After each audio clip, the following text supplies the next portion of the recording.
Welcome to Fly on the Wall, a podcast where you have the opportunity to listen in on a live coaching conversation. Please make sure to like and subscribe. And now for today's episode. How can I serve you today? What do you guys want? What do you want to talk about? Our leadership team is made up of mostly volunteers.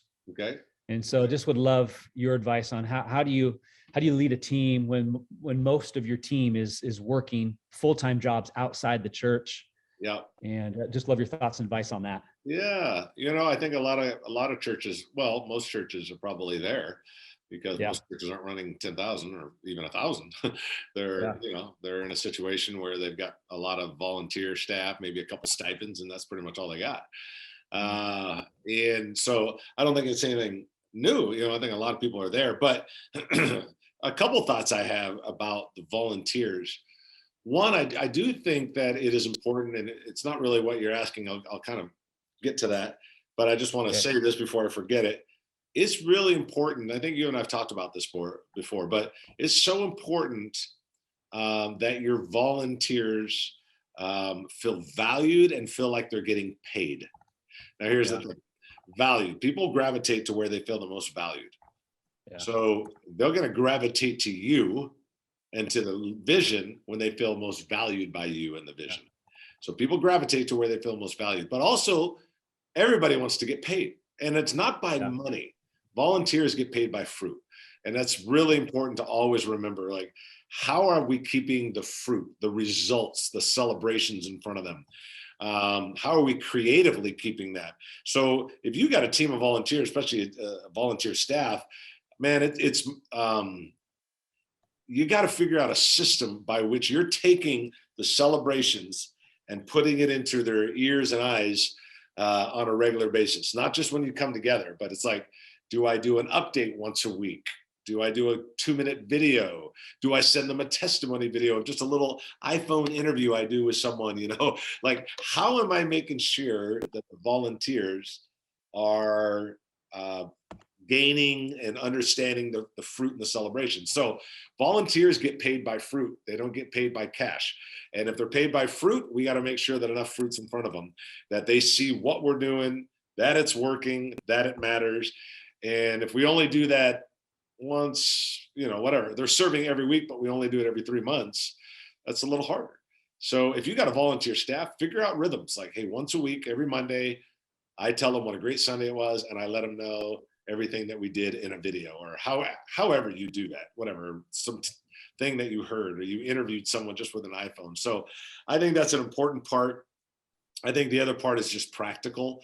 When you're working with a volunteer staff, clearly you got to, I think you have to obviously but schedule around their life. They're not having meetings at 10 in the morning. They're at work. So that's not going to happen. I think you got to be sensitive to that. There is something that I tell people, and so I think you have to be sensitive to that and kind of orchestrate to that.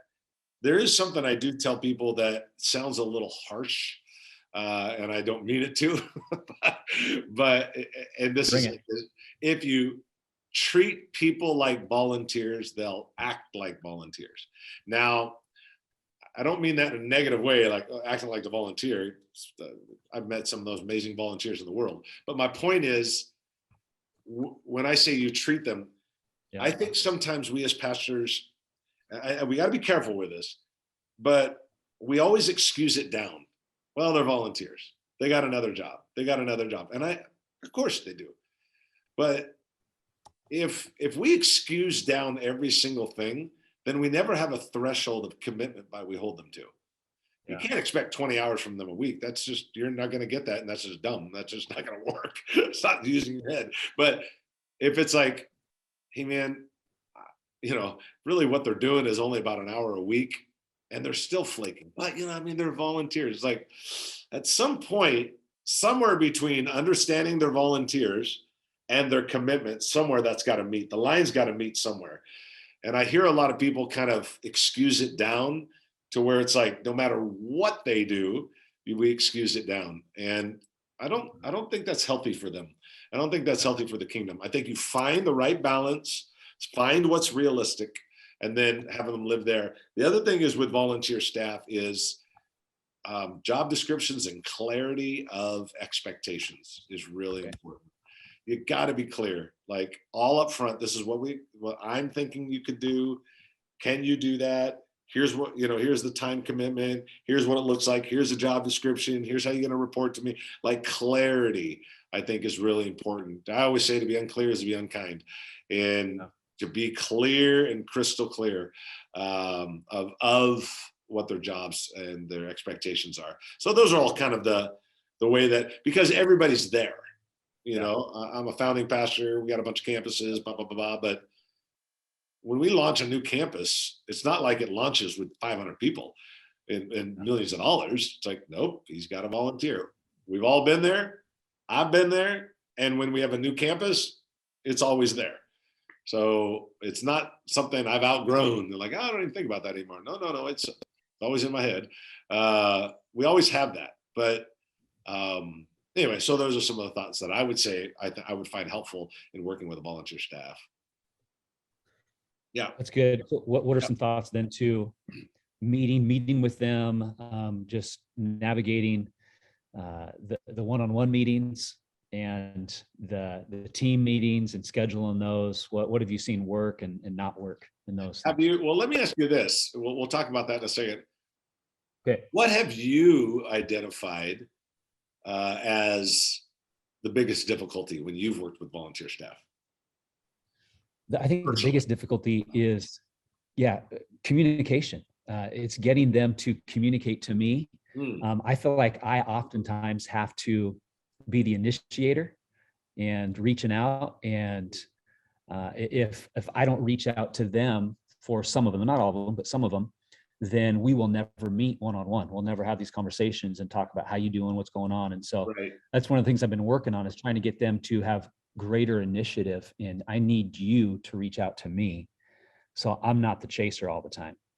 Yeah. So communication and then just coordinating the schedules, just trying to figure out when you can get together with these people and have these one-on-ones with them. Yeah, that's good. To help them. Yeah, that's good.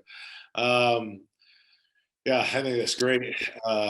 So your question was about the flow of meetings, but I do want to just kind of touch on communication thing. One is, I do think that the reality, it's like the parable of the sower, or even to one he gives 5 talents, to one he gives 2, to one he gives 1. There's different levels. That's the thing I don't think that we all understand, that we embrace the fact that, he throws out all the seed and only 25% do anything. The other 25% do something for a while, but then fade away. Like, that's a reality of how it is to work with people. It's like, I got 10 volunteer staff. Yeah. And probably 2 of them are really good. 3 or 4 medium, 3 or 4, you don't know what they're doing half the time. Like, that's probably, if you kind of look at scripture, it's kind of like, it kind of falls into 3 or 4 categories. And I think that's part of it. I think that is part of it. I think expectations of communication up front is very, very important. What you expect of them up front, what it's going to look like, especially at the staff level. I mean, if they're a volunteer, they're helping out being an usher once a month, that's different. But we're talking about a volunteer staff that's like, okay, please understand, here's what it means before you join the team. So in some cases, we may have picked the wrong person. We may have invited the wrong person to the table.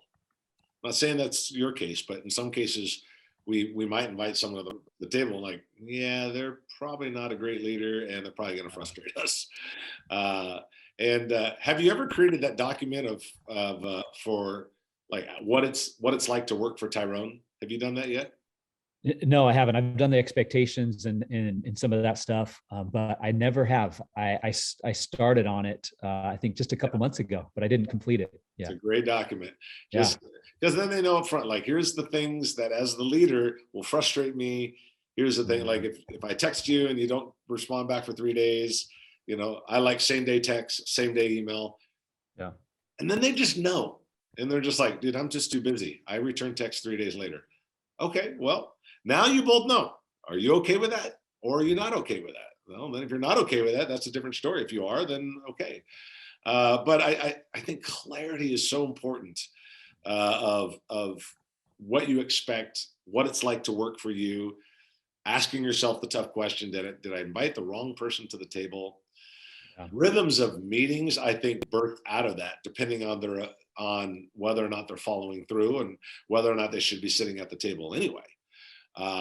If I had a volunteer staff, I'd be doing monthly altogether, at least, and I'd be doing one-on-ones once a month with each of them. Maybe on the phone, maybe while they're driving home from work, whatever. But I would be doing regular one-on-ones to help bring them up. And then if they're volunteer staff, then I'd be meeting them together.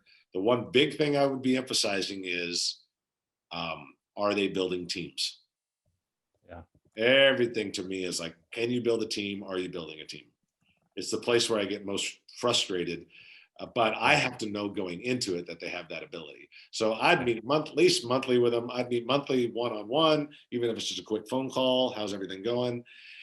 In your role, it's how's everything going, and then help that person remove whatever roadblocks they have so they can be successful as your graphic designer or as your children's director or whatever. What can I do to help you win even better? And that's an important part in your one-on-ones with them. Like, what can I do on my side to help you win even better? It's a really important part. So I would do those things. That's good. Yeah. What else you got, my man? Love it. I love it, man. Hey, so really wrestling through discipleship in the church these days. Oh, join the club. Yeah. It's been a journey for about 5 years, just a deep dive for me. And obviously the last 2 years has really exposed a lot of questions for us. Are we discipling people into our church? Are we discipling people to follow our pastor? Are we discipling people to follow Jesus? Just curious, as you are seeing what's going on and your thoughts right now, like, man, how should we best be approaching discipleship today? Is our small group system, is it adequate enough? I'd be curious to see where you're at with that right now. I wish I had a really great answer for you. I just got into a pretty good conversation with a pastor, friend of mine, a colleague. I wasn't coaching him. We were just talking, and humorously and sadly, I say humorously and sadly, our conversation was, disciple making is what we're called to do, and no one can honestly say they're doing it or even how to do it. But it's the thing we're called to do. It's an ironic thing. It's humor and sad at the same time. But because I think we're wrestling with a lot. I think people look at small groups. I think people, but I don't know if that's enough. I think it's great. I think they're necessary. I think they create connection and community. And I think there's a lot of needs that are met out of it for sure. And serving is just part of who we're called to be as individuals. But that true, like, man, this guy really knows it. He's deep in the word. He's been brought there by us. I'd like to say, man, yeah, we're killing it. Or I'd like to say, man, this buddy of mine up in Washington, he's killing it. You should contact him. Yeah, bro, it is a really sad thing, because I don't know if we're doing all that well with it. And and it's the thing that we're to do the most. Like, the other thing I think is interesting is in discipleship, this is just an interesting thing. Like, how do you describe that? Yeah. And how do you determine when someone has been discipled? So you might say, well, okay, first we know that they're being really generous. Well, maybe they're just a generous person. Yeah. Oh man, yeah, but they're very, very involved in serving. Well, maybe they just have a servant's heart. They're not even, they don't have to be a Christian to have a servant's heart. They just love volunteering. Or, oh, no, man, they're involved in a small group too. Well, maybe they're just insanely relational and they want to go where anybody's gathering. So when you look at small group serving and giving, I think we look at that as characteristics of discipleship. And I'm just throwing this out there. I don't have the answer. Is it possible that they are characteristics of discipleship, but they're not enough? Because you could do all those things and still be far from God and not even really, because you like serving or you like giving or you're a generous person. I mean, I got friends of mine that are non-Christian guys that are just generous people. They're just generous. It's the way they're wired. Yep. Doesn't mean they're doing it on behalf of Jesus. They're just that way. Yeah. So that's a struggle. Somewhere we have to figure out, I think, duplicatability. Because discipleship happens in small settings, it seems like. I think you can teach the word in a Bible study. I think those are important. But is there a way to figure out, how do we actually do this one-on-one? And is that even possible in a bigger number? And how does that happen? How'd they do it? And, I can see it with Jesus and the disciples, but then you get into the book of Acts when there's 3,000 people and they're coming to they're coming to church daily. Like, there's no way they could keep up with it. And I don't know. What are your thoughts on it? Because I think it's a good one. Yeah, I'm taking notes right now as you're talking, and you just said a great word, duplicatability. I never typed out that word, I don't think, ever in my life. I don't even know if it's a word. It may not be. Is there a red squiggly line telling you it's not really a word? There's definitely a red squiggly line underneath it. Yes. I'm just making up words over here. That's all I'm doing.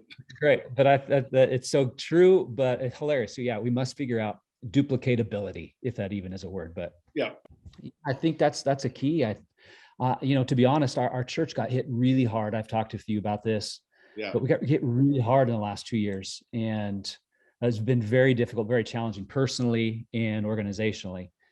And coming out of that, basically just relaunched our church. We replanted our church, and it's been a slow go coming out of it. But I've been wrestling with this question of, like, do I really want to grow the church back again? Or do I really want to really disciple people? And are those feel like two different questions? Yeah.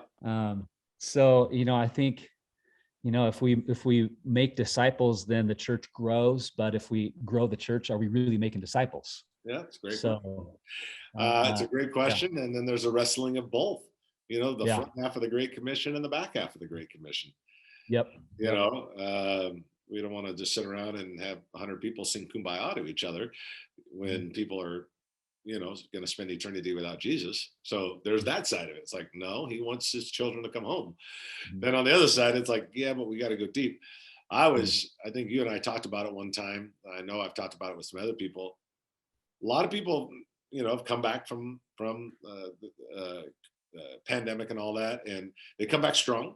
Not everybody has. A lot of churches hasn't come back as strong. More haven't than have. That's for sure. Yeah. Is it? And this is one thing I think I shared on one of these podcasts. I know I was talking to a friend about it a couple of weeks ago. Is it possible that the entire time we were creating people that their entire faith was wrapped up in their church attendance? Yeah. And when the church attendance got taken away because of a pandemic, so did their faith. Yeah. Because their faith was only wrapped up, if you look at it as tentacles, serving, giving, relationship, reading the Bible, prayer, whatever tentacles you would call it. The only tentacle we sort of connected with them in their faith was church attendance. And soon that was gone. So were they. And that might be a harsh reality that we have to face. Yeah. Yeah. But anyway, it is a great, well, I'm really wrestling with right now. Oh man, it's worth wrestling. We've launched, instead of focusing on small groups this year, we launched an intense discipleship initiative. And so I'm training a small group of 12 right now to make disciples who make disciples. So we've kind of leaned into this, and I wrestle with, like, I don't have as many people involved in small groups right now in our church. Like, that's always been the thrust, but man, we've really narrowed our focus. And to be honest, my wife and I, it's like the most fun we have doing church right now, above everything else. Wow. Outside of, I love the public gathering and the preaching. I really enjoy that, but I really look forward to this group that we meet with every single week. And we're training them on how to just make disciples and have conversations with people and share your faith. And wow. And it's really been a joy. And so just kind of seeing where this goes.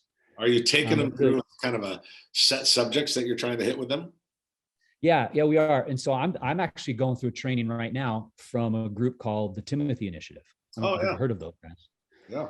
But they're overseeing, huge movements of discipleship and really revival through discipleship in in foreign countries across the world, and they're Wow. just now trying it here and finding things that work here. And so I just stumbled across it in my discipleship journey and love what they're doing and how they're doing it. And so I thought, let's do this. Let's launch something. Great. Let's see if we can have a discipleship movement right here in Phoenix. And so we've just really been leaning into that for the last 3 months, and it's been a joy. It's been fun, and just really excited to see where it goes and how it integrates with the rest of the church too. Those are things we're all figuring out and navigating. Wow. Those are great. Well, I think it's awesome that you're wrestling with it. I think that's the way you find discovery, or that you find solutions, is through discovery, is through wrestling with things and like, well, that didn't work. Well, that worked. Well, that was good. That wasn't good. I think that's part of creation. You're just kind of creating as individuals, as humans. You're figuring out what's working and what's not working, and you're wrestling through that. And I think that's a great thing to wrestle through, and being able to find that balance. I think there's souls to be won. He leaves the 99 to find the one. Yeah, that's it. Well, that's a pretty strong statement when you leave 99 to find the one. Doesn't mean he abandoned them, but he was so important that he went and found that one.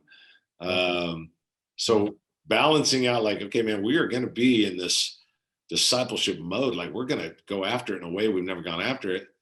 At the same time, we're also going to go after the lost in a way we've never gone after the lost. And being able to balance both those out, because I don't think they're mutually exclusive. I think you can't say, well, we're going to do one or the other. It's like, I think it has to be both. You have to figure out how to do both, because both matter to Jesus. Yeah. Yeah. It was great. It was great, man. Those are great questions. Well, yeah, I'll be curious to see how this goes too. And I can fill you in as the journey continues. Crush it. We're going to put you on a podcast when you disciple 10,000 people. Oh man. Come on. I'd love to see that here in Phoenix, man. That's awesome. I love it. Well, that's great. Yeah, I met guys last fall that are doing that, man. They're overseeing just these simple guys from India. One guy's from India, and he oversees like 300 churches in India, and there's just thousands of believers through this network of churches that he's helped plant. And that's so awesome. Yeah, I'd love to talk more about, see how that goes. It's interesting. Yeah. You get 12 people. Kind of think about that number with Jesus, which I'm sure probably is where you got it from, and you're just thinking how it came. It was accidental. That's who was really interested in signing up. That's amazing. Well, it's the Lord kind of leading you to a number. I think there is a number by which you're able to, and I don't know what it is, but there's got to be a number by which you're able to influence at that discipleship level. Yeah, it's not 500, true. Not one person. Like that's just not possible. But maybe it is 12. Maybe it's 10. I don't know. But it'd be interesting to see if, instead of spinning off small groups, which normally build a small group and you spin one off, what if we spinned off discipleship groups? Yeah. And then that'd be an interesting thing is, here's Tyrone's church running whatever, fast forward running 500 people, but we've got 200 people in these intense discipleship programs, but we're still winning the loss. Like that would be a beautiful combination. We're seeing all these new people come to Christ. That's going up on Sunday morning, but then our discipleship, intense discipleship, Timothy initiative type thing is going up as well. That's an amazing recipe. That would be cool. Yeah. Yep, I agree. What else you got, man? I got a few more minutes. You got one more question for me? Okay. A few more minutes. Okay. Let's ask some big question here then. Everyone's Let's do it. So in light of the last 2 years, what are some changes that you really feel the church needs to make in our country here in America? Maybe we just tackled one of them, but just kind of reflecting. Okay, it's been 2 years now. What are some changes we really need to consider and make here as church leaders? Well, one we already hit on, and I've seen that with all the churches across America. I think we're realizing that we attach people's faith to church attendance. It's got to get deeper than that, and whatever that answer is, I think you're on it, exploring that. I think other people might be exploring that.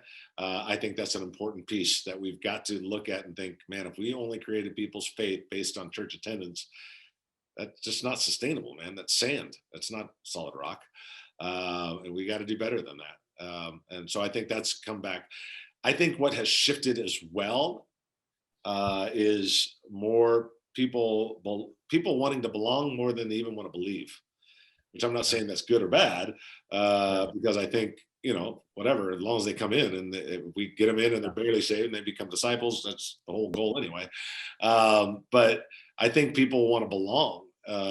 And I think there's been a big shift, and I've talked about it on the podcast here. There's been a big shift from focusing on attendance to focusing on engagement. There's been a huge shift on that, where people are focusing on how do we get people engaged in the life of the church faster, better, easier, however you want to say it, rather than focusing on we're going to be 400 by the end of the year. Like, no, we're going to actually engage 100 new people by the end of the year. Because if I engage 100 new people, you'll probably get the attendance growth. Yeah. If you focus on the attendance growth, you won't get this. But if you focus on the engagement goal, engagement, getting people involved in the life of the church, you'll ultimately get them to the attendance. That has been a paramount subject that's been discussed all across the United States with different pastors. I don't know. I feel like maybe the pandemic has caused us to realize it. Maybe there's been a shift. Maybe there's a sense of people want to belong. They want to know that they're doing something. Maybe the shortness of our span is growing, where I come to the church, I like it, but I'll come 2 or 3 times. But if we don't engage them quicker, they don't stay around long enough to become disciples. So how do we engage them quicker? I think that's just become a really big topic, really big topic. The average person post or pre-pandemic got involved in ministry somewhere between 4 and 6 months after deciding that was their church home. And now you're talking to guys going, man, let's try to get that down to 2 months. Yeah, and it gets crazy. It doesn't mean they're going to teach something or be a worship leader, but like, let them be a greeter once a month, but get them plugged in. Like, that is becoming a hot topic for sure. Yeah. Be curious to see now, what are the stats on how the average churchgoer, how often they attend church now? Because what did it used to be? Like it had dropped to maybe below 2 a month. 1.7. It was 1.7. What is it now? Is it no idea? 0.5 become once every 2 months?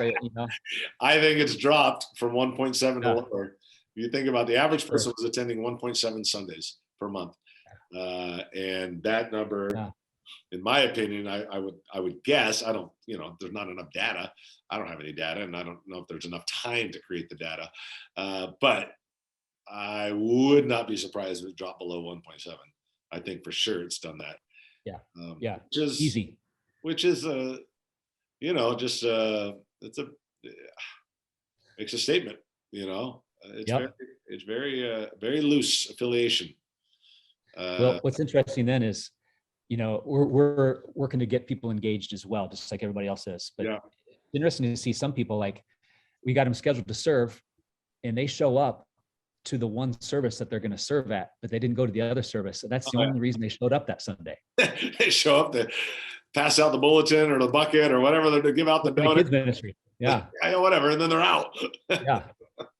So it's like, okay, well, I guess if we hadn't scheduled them, they wouldn't have come at all, I guess. I don't know. So it's something, but moving them beyond that. That's the goal. So one other thing, I do think that there's a shift. I think there's becoming a heightened awareness or attention to churches moving and pastors moving from pastoring the church to pastoring the city. I keep seeing that. I wrote a book about it, Indispensable Church, how to do that. But that's becoming a bigger topic. I think because humanitarian issues become hotter topics. The celebrity, the this, the that, that everybody, do something, pay back, it's time to pay it forward, whatever they do, people are kind of in that mode of doing that. And I think the church can capitalize on that quite a bit because, hey, we're going to go do something great for the school, or we're going to make the teacher's lounge better at the elementary school down the street. We're going to do whatever million projects that you could do. I think that's becoming a bigger thing. I don't know if church has driven that as much as culture driven that, where humanitarian and being involved and doing something. I think it's a great entry point. I think it's a great connection from the community to the church. When we begin to serve the community, the church serves the community. And I've seen it where, I know for a fact, not only at at South Hills, where I serve as a founding pastor, but multiple other churches I know, they've actually put on an event to go clean a school or do something. They got 40 volunteers, and we have 5, 6, 7, 8 people that show up that don't go to church at all. Saw it on the website, heard about it. They just show up. And I'm like, it's because people are becoming this more humanitarian. And if we don't sort of learn to meet needs under this umbrella of humanitarian, I think we miss a great opportunity to connect to the city, to pastor not only the church, pastor the city. That's good. Yeah, that's the things I love that. Yeah, my man. Well, hey, dude, I got to jump on this next call, but man, it's always awesome talking to you. And you too, man. Thank you. Keep up the incredible work in Arizona. Thanks for stopping by today. We hope you enjoyed it. Don't forget to like, subscribe, and to be on the lookout for more podcasts from Fly on the Wall. See you next time.